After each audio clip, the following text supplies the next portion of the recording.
Seorang mahasiswa di kota Semarang ditangkap polisi karena diduga menggadaikan puluhan sepeda motor milik temannya.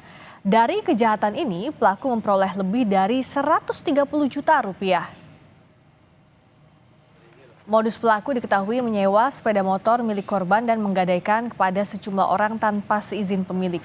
Dengan nominal 5 juta hingga 10 juta rupiah per unit kendaraan. Dari hasil pengusutan, polisi menemukan 40 kendaraan milik korbannya yang digadaikan di Kendal, Demak, Semarang, serta Kabupaten Batang.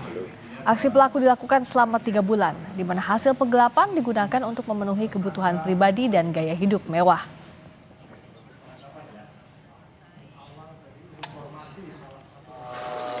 Modusnya pertama menyewa, bilang menyewa nanti dikasih uang per hari, ada yang 80, ada yang 100 ribu seperti itu.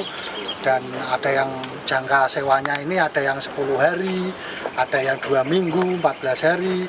Nah setelah dapat unitnya, pelaku ini langsung menggadaikan kendaraan tersebut.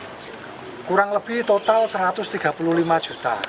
Kurang lebih, karena gede ada yang 6 juta, satu motor, ada yang kalau PCX itu agak mahal, 10-an.